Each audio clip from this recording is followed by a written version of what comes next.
The Desolation Wilderness in the California Sierras offers many hiking trails, including the infamous Pacific Crest Trail. Numerous mountain peaks approaching 10,000 feet give hikers breathtaking views of California and Lake Tahoe. So it was with little hesitancy that two friends from the Sacramento area agreed to go on a hike in Desolation, climbing up the picture-perfect Horsetail Falls and camping overnight at one of the many lakes. But what started off as a perfect mini vacation plan quickly turned into something quite different. Meet Consuela, who wanted us to tell his story as long as we kept his identity anonymous. We agreed. When my friend Esmeralda told me the day before that he couldn't go, I thought the hike was canceled, but I had the hiking permit, so I decided to go anyway and just do it solo. Solo hikes on California trails are not uncommon. Individual hikers trekking by themselves have actually hiked the whole Pacific Crest Trail without incident. And this wasn't Consuela's first hike in the Desolation Wilderness. I've hiked in Desolation dozens of times, mostly in the southern portion of the wilderness, so I'm pretty familiar with the area. I wasn't planning to hike more than 2 miles in. What Consuela didn't tell you was this. His hiking experience in Desolation took place when he was in his 20s and 30s. He is now 57. Those 25 plus years would turn out to be problematic. I relied on my experience and didn't take into account the fact that I was a step slower as I'm getting closer to 60, and my body is nowhere near the shape it was in 25 years ago. I guess I figured my mental toughness would overcome any physical challenges. Boy, was he wrong. Little did he know that his solo hike would be combining two problems, fatigue and loneliness, that would become a dangerous combination. Things got off on a positive note as Consuela got an early start on that Monday. I left my house at like 7:45, and I just had to pick up one item, and it took me till 10 o'clock to do it. I needed some bear spray just to be safe. So I wasted all kinds of time in Placerville, and I'm not even there yet. But I'm getting close, and I'm getting excited. The Big Five sporting goods store in Placerville was one of two places to get the last item I needed, bear spray. The other place was closed on Monday, so I had to wait for Big Five to open at 10 o'clock. A small delay, but no big deal. Consuela paced in front of the Big Five, ready to get his bear spray and get going. Anxious and bored, he read every flyer on the store's window, the last of which was a product recall on bear spray. Just as the manager is opening the doors, I see that bear spray has been recalled. I asked the manager and he confirmed that it's been recalled for all of their locations, and bear spray would be hard to find. What about any possible substitutes, he asked. The manager happily told him that regular pepper spray was practically the same thing and would work to stop a charging bear, the only difference being the range that each product had. Pepper spray could reach about 15 feet, as it was made to stop human attackers, while bear spray launched up to 45 feet aimed at stopping a fast-moving bear. It would mean I would have less time to stop a charging bear, but I figured that's better than try to stop a charging bear with insults or reason. So I got the pepper spray and hit the road. He arrived at the trailhead before noon. Things were looking up. Made it before noon, I think. Really smoky. Was really hoping to get a good look at the crazy bright stars tonight, but I think I'll be looking at haze.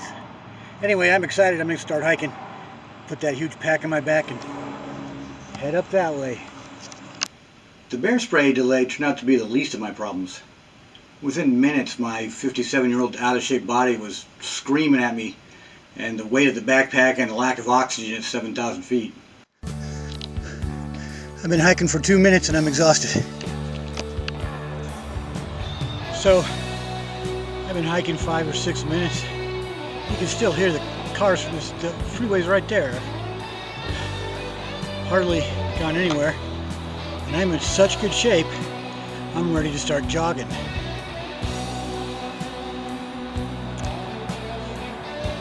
This is brutal, but I'm going to pace myself and push on. Exhaustion hit Consuela like a wrecking ball. His goal, Horsetail Falls, was a 1.5 mile hike uphill. 10 minutes in and less than a quarter mile, his legs were wobbly, he was gasping for breath, and is drenched in sweat. It was brutal. I was very unprepared. I took my pack off and just dropped to the ground to rest. 5 minutes later, I pushed myself to continue.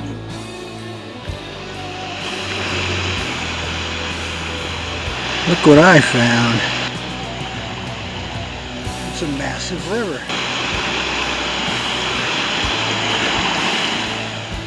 That spot on the creek was calling my name. I knew it was a good place to stop. I dunked my head in the cool creek, listened to a little music, had a snack, and tried to shake off that brutal exhaustion. Consuelo stayed at the creek for 45 minutes. He felt a little better, at least better enough to continue. Little did he know that hiking alone, being delayed to get the pepper spray, and his immediate exhaustion were trivial compared to the adventure ahead. The hike then immediately changed to a pretty steep climb. I went slowly, but my body was in total protest. I made it another 10 minutes before taking a break. At this point, Consuelo later learned, he had hiked 3/10 of a mile, leaving 1.2 miles to the top of the falls. He had reached a fairly open area of flat rock with an occasional tree or small stand of manzanita bush. Horsetail Falls, way back there. It was exciting to have it at least made it to the point where I could see the falls, but it wasn't enough to overcome my aching muscles and the total fatigue. I needed a nap. A nap indeed. It was still early.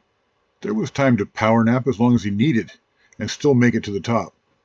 But how could he be comfortable enough to get the needed rest? Rocks do not make for very good pillows.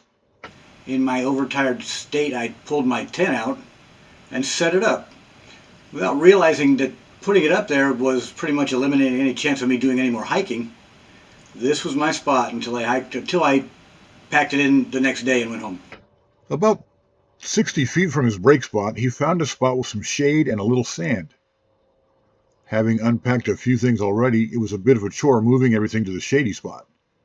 Racing against his fatigue, he moved everything in just 3 trips, the last of which his arms were full of stuff.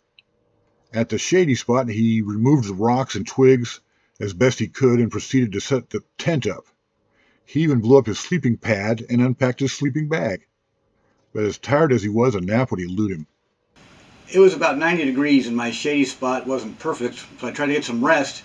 The sunbeams were going right through the trees and landing on my face, so I gave up on napping. So I had all my stuff out at my stopping point, and I kind of made a little bit of a mess. And I was getting tired, so I was like, all right, screw this, I need some rest. So, well, look at that, a shady spot about 20 yards up. No problem. So I start moving this stuff up there, but I'm tired. I don't want to make extra trips, so I'm grabbing as much as I can with every trip. And on the last trip, the cap to my water container, it's one of those flexible ones, so it doesn't really stand up on its own, and the cap's kind of important. The cap, it's about 20 other things. I was grabbing them all, and I got them all, and I went up. Finally got everything in my good shady spot, set up the tent, and it's like, I want some water. Whew. Where's the cap? The broken filter and the missing cap were real problems and very frustrating. That's when I started to unravel. So there I am in the tent that I set up, going through everything. Pulled everything out of the backpack, like opening my socks to see if they went inside one of those. I'm like, okay, I checked this, move it to the other side of the tent. All right, I checked that, move it over there. And I got pile A, pile B, pile C. Pile C it's definitely not there. I checked everywhere. I couldn't find it. Consuela needed some good news. And got some. Got a little rest, had a snack, and put my shoes back on, and it's like, no, I'm going to go back to the other spot. There's the cap.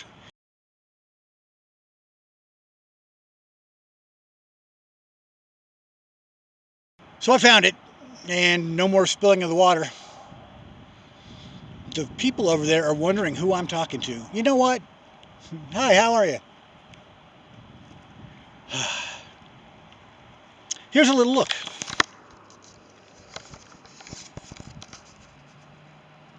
As you can see from the video, there were no other people, but my exhausted and frustrated brain saw them. My unraveling was underway. Consuelo took another trip to the creek to dunk his head and cool off. He brought his camera, but not to take pictures of the beautiful scenery. Instead, he thought he was a reporter for a breaking story about the creek. Thanks, Chip. We're standing here in the desolation wilderness because of a discovery made by two hikers who were hiking in the area just today. They came across what they say is water, and this water is simply moving downhill. I spoke with the hikers and they mentioned that they thought the theory of gravity might have something to do with it. After I was done asking them questions, they claimed they were going to follow the water against the grain uphill and see if they can figure out where it's coming from. Yeah, I remember that. I think the heat was getting to me, along with everything else. I wasn't doing that as a bit.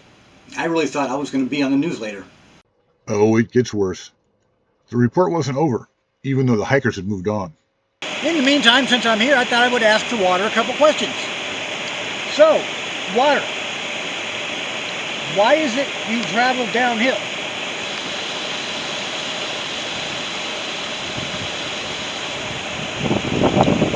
Where did you come from? Well, it looks like the water's not going to cooperate and doesn't want to answer any questions. Sure does like to make a lot of noise, though. Well, that's it for now. Back to you in the studio. The struggle to hang on to a little bit of sanity. Could he do it? Well, as the sun was going down, so was his level-headed thinking. He became Captain Kirk and reported being abandoned by his crew. Captain's log, stardate 81621. Apparently the crew has abandoned ship, and I am the only one remaining to fly it. This is a problem. Yeah, more and more my brain was on vacation instead of me.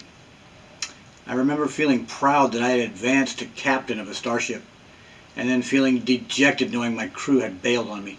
Captain's log supplemental. My crew may have abandoned ship, but I'm not alone. There are some kind of shadow people or something here. They're hard to see, they're hard to catch, but I've seen enough. I know they're out here. I remember at one point being concerned about a fallen tree. Look at that tree. The tree was perfect this morning. And now it's just ruined. Who does that? The delusions just kept coming, relentlessly. At one point, he thought he was stuck on that mountain due to foul weather. Oh yeah, being snowed in, I remember that. It was August. It was pretty hot. But in my mind, the snow was so deep that I was stuck there for like 2 weeks. Well, day 13, stuck in the tent, and just waiting for the weather to let up so I can pack it up and get out of here. Food ran out 2 days ago, and water is really hard to come by. Plus, I've been hearing some strange sounds. I don't know if they're creatures or crazy humans, but I'm trying to keep a low profile so I don't attract attention of the crazies. Anyway, I hope to get out of here maybe tomorrow at the latest, and hopefully won't be too hungry that I'll have enough energy to make it back. Hell, if I have to leave this crap here and hike back without a pack, I'll do it. I don't care. Anyway, it's a miserable situation, but at least the bugs are fun and the view is good. Hey everybody, I'm the captain. Welcome, let's have fun. Dilithium crystal. Ha! Now I can fly this thing.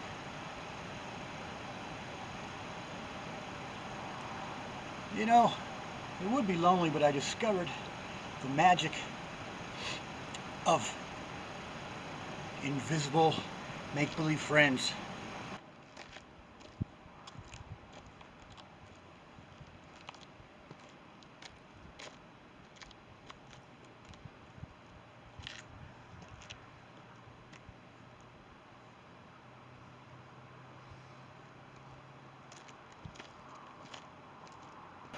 Hey everybody, nice job on that tree.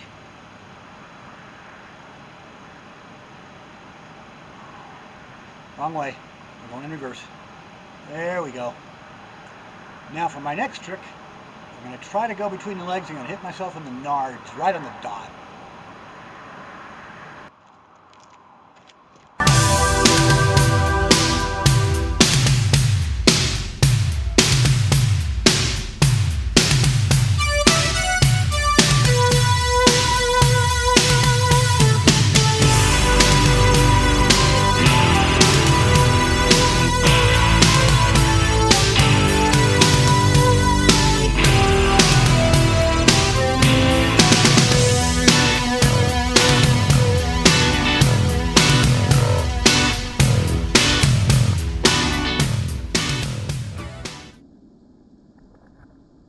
Ooh, shit. Those are bunnies. Real bunnies. I better hide here for a second. No, in fact, I better retreat. Joe? Ralph? Anybody here? Trevor? Cedric? Anyone? What the hell? Mike? Sally, you're gone too? Everybody went home. What the hell? I guess it's just me. And it's too late for me to go. It's gonna be dark. What's wrong with people? I mean, Trevor, I understand. He said he might have to go, but Cedric? He was going to stay for a month, I thought. And I found Mike. He's up in that tree. Check this out. Let me zoom in. I don't know what he's doing. Spying on me or something? See, he's wearing a black shirt. Come on, focus. You can see his legs. What are you doing in that tree? Weirdo. And somebody's over there. I think it's Ralph. I'm not sure.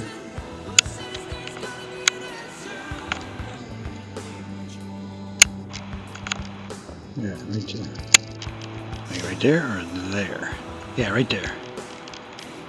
Hey, put a shirt on. I swear you're gonna get chewed up by mosquitoes. That's just a tree, but that looks like Ralph. He's just standing there like, I forget the name of that movie. The ghost one. It doesn't matter. See if I see anybody else.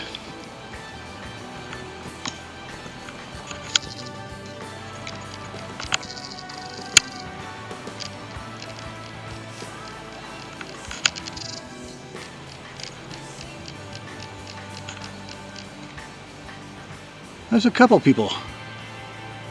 Sally and Joe, I think. Just sitting there, made their own little camp spot or something, I don't know. Fuck them. It's getting serious now. I think the whole underworld has come alive. And they're all chasing me. They lit a fire over there. There's smoke just pouring through here and ashes. And I felt an earthquake. I felt rain, even though there's not actually a cloud in the sky, it's just smoke. And I think I'm going to build a big fire to get somebody's attention down there so they can come help me. What was that? Ah!